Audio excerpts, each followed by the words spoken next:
All right, let's move into F5, a resolution authorizing funding in support of the provision for affordable housing by the Housing Authority at the former Edward White Hospital site. And we've got Mark Van Loo joining us again.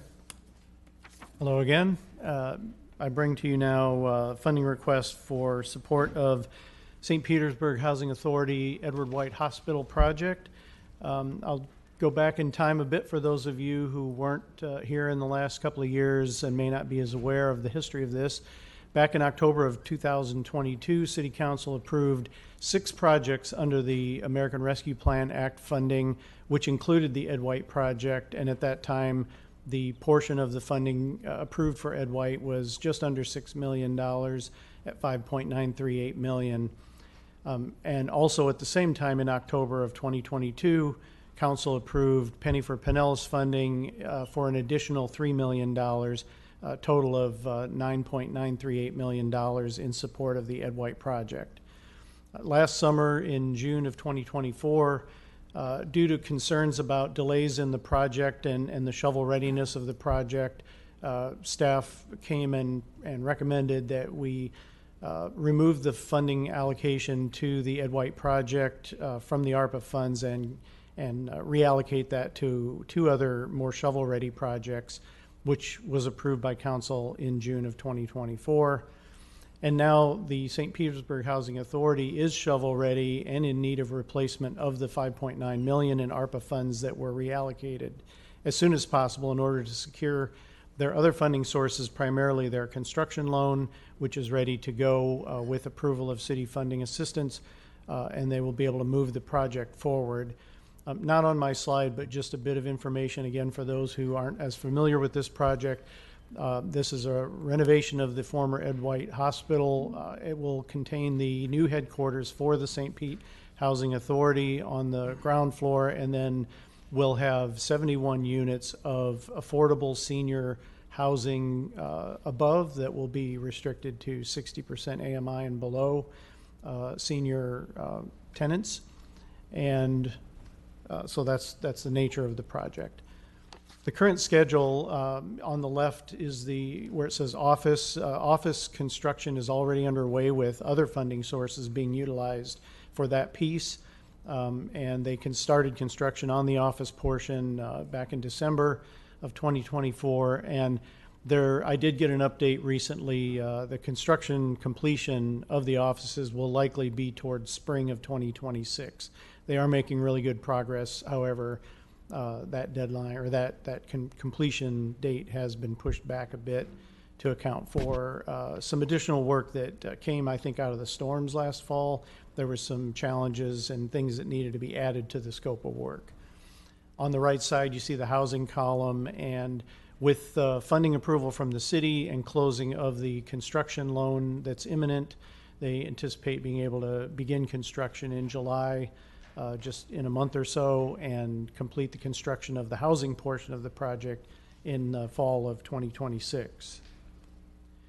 On the left is a before picture. That's kind of how the building has existed for a while now, and on the right is a rendering of the building post-renovation once it's completed. And with that, administration recommends funding approval, and I'm here for any questions. We also have Mr. Michael Lundy from the St. Pete Housing Authority available. Councilmember Fig Sanders. Thank you. First of all, I appreciate this project, and I will move approval on this, especially as someone who has, and thank you, Mr. Lundy. I don't know if you want to come to the podium, especially for hearing, and I'm going back a few years, before we even had the conversation on this. I want to thank you for hearing the community advocates. When we talked about moving your location, that was a huge, huge ask for us, as well as providing additional affordable housing for our seniors.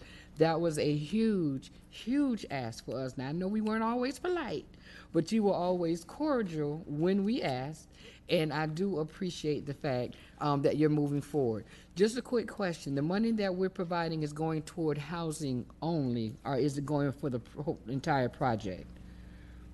Housing units. Yeah, the funding that I'm bringing to you today is to support the housing portion of the project. Just the housing portion, okay. Well, again, I just wanted to say thank you for gracefully acknowledging our very strong and loud request on this, and I've already moved approval for this, and I'm looking forward to seeing what the next projects that we can assist you with, especially for our seniors, because when you talk about seniors, you have my heart. So with that being said, thank you, Mr. Lundy, for being here. Thank you for Your kind words. I appreciate it. And I just want to take the opportunity to just thank this city council, thank the leadership, the mayor, Mayor Welch, for your continued support of the St. Petersburg Housing Authority's mission to provide affordable housing. And we're very excited about this project. It's been a long time coming, but we're under construction, and we've been getting a lot of calls from potential tenants who are very interested in moving into that location. It will be a mixed-use building. We will be there as administrators, and we'll be able to provide direct management services to the residents. We also have a lease agreement with Evara Health, who's going to be providing healthcare services not only for those residents, but for the residents of the community. And so we're excited about what we're able to bring to the community. It's not just affordable housing, but some of those connecting services. You know, and thank you for saying that. And I'm glad you brought that up. That was one of our biggest complaints, is that the residents, you were untouchable to the residents. I mean, where you were located, there was no one on site. It was really a cumbersome chore for them to even speak to people before. And now that you are foots on the ground, you're going to be right there, easily accessible to our seniors. You know, to me in itself was such a win-win for this. Because like you said, this has been going on for a very, very, very long time. And I'm glad that we're finally here at that point. And I'm glad that you're here to hopefully witness us continue to support you in these endeavors. So thank you, Mr. London. Thank you for your support. Thank you. And Councilmember Harding, I know you had chimed in before Councilmember Floyd, so let's go there. Of course. Thank you, Chair. Mr. Lundy, thank you again. I enjoyed our talk last time. I appreciate the work you do. So for you and Mark, I would like to be, and coming late to this game, this project's been going on for quite a while. I'd like to better understand that and the same as the last project, Mark, the ongoing with the rent level that we'll be charging. That's not a big bucket, and so those funds, I'm sure, will fund operations. But how do we? What is the plan for funding the bigger things that happen in 5 years or in 10 years in terms of capital improvement or major R&M projects? Is there in this project right now? Is there a reserve fund to pay for what is, I'm sure, a multi-million-dollar air conditioning system, or what do we do when we get there in 5 years? Yeah, we do have a reserve fund, and it's required anytime we do something under the HUD programs. We're required to have a reserve fund, so we will have a reserve to take care of any capital improvements that we need. I would just say to this council that the renovation that we're doing now, which is a total renovation, it's a big building, a lot of moving parts. We're going to be replacing all the major systems, so we don't envision any major issues with roofing or HVAC for the near future. But we do have a reserve fund that we'll build throughout the operations of the property, so that in 20 years, when we need to replace the roof, we'll have the funds there to do that.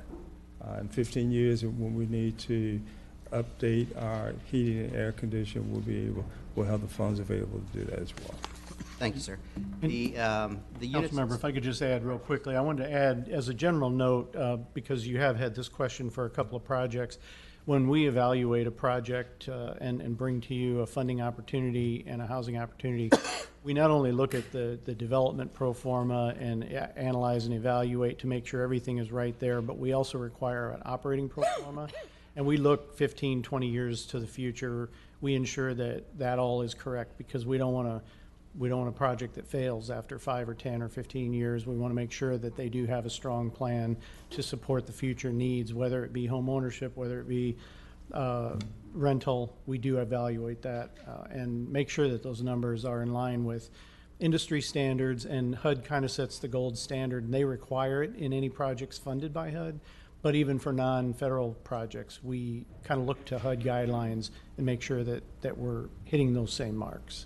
And Mark, short period of time, I've developed a lot of confidence in you. More of I would like to understand it than I wonder if we're doing this. And thank you for clarifying. The units themselves, there are 71 units. Are they 1 bedroom, 2 bedroom? Are they? Can you give us a sense of what those 71 units are? Primarily 1 bedrooms. We will have a couple of 2s and some 0s. What we call the efficiency units. Okay. And I assume in the reading it didn't say, but this is just senior living. There's no assisted living portion of it. This is just senior living, regular folks that are. Senior living. Okay, I wanted to understand. We'll have that. some preferences. I know earlier today there were some comments about homelessness and how do we handle it.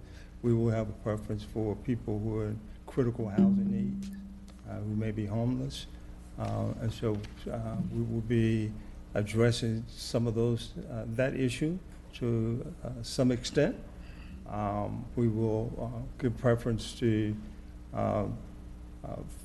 persons who may be working, who have and we'll give them a work preference as well. And of course, you know, you have to be 60 years of age or older in order to live in the property. So that's a requirement. Understood. Last question. You mentioned retail space, and there is you have a medical-based company that's coming in. Is there any other retail space, and if so, any plans for it yet? The space on the bottom. I might be using the wrong term, but the space allocated to support businesses on the bottom floor. Okay. The Evara partnership. Oh, yeah, the partnership, with Evara, Okay. which is a healthcare provider here in the county. We've allocated 2,000 square feet of rental space that they will be operating, and they have a long-term lease. It's very affordable for them.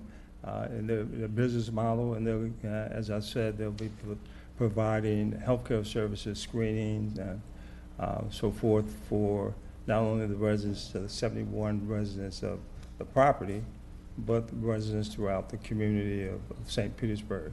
They have communicated to us that they've had a need as part of their mission to provide services in this area of the city. And so to have a location there was a good thing for them as well. So it was a mutually benefit for the Housing Authority and Evara. So they'll be occupying that space. Of course, we'll be on the first floor, and we'll have all of our offices there, and we'll have our administrative offices, and we'll be able to provide direct services to those residents as it relates to property management. And so instead of having to, get on a bus and try to get to our location where we are now, Gandy Boulevard, we'll be right there, centrally located, right there on the bus lines. Easy access, close to downtown. So we feel pretty good about the location and the spaces that we have. And how we are going to be utilizing those spaces. Excellent. Congratulations on your project. Thank you for your time. Well, thank you very much. Thank you very much. Chair, thank you. Thank you. Councilmember Floyd. Thank you. Excited about the project, excited to have it, in its location. right across the street from a couple of other successful businesses in the neighborhood. I just put myself on here to ask, what's going to happen to your old offices? I never got that information. I just wondered. What was that? Your offices that you currently have for the housing authority. I don't know, you just move out of there, and what's going to happen there? Oh, you're speaking of our administrative office? Yes, your administrative offices when you move to the new location. Oh, yeah, right now we're on Gandy Boulevard. Yeah, yeah. Gandy Boulevard. Mm-hmm. And so we've been there for quite some time. Yeah. And, you know, it was before my time, but it's really disconnected from the community that we serve.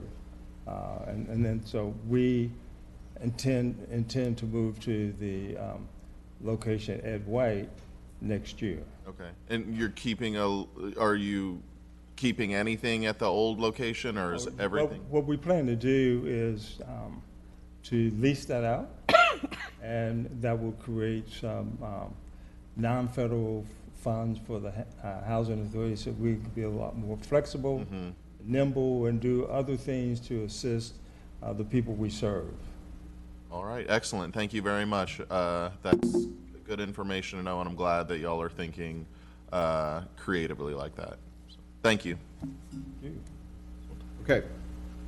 Councilmember Fix Sanders, were your comments a motion? I did make a motion. I did move approval. Okay, so we have a motion. Do we have a second? Yes. Okay, I'm Yeah, sorry. second, Richard Floyd. Thank you. Yeah. Okay, so we have a motion and a second. Seeing as no other council members wishing to speak, can we please do a roll call? Driscoll, Yes. Givens, Floyd, Yes. Curtis, Yes. Gabbard, Yes. Harding, Yes. Hanowitz, Yes. Fix Sanders. Yes. Okay, thank you. Thank you very much.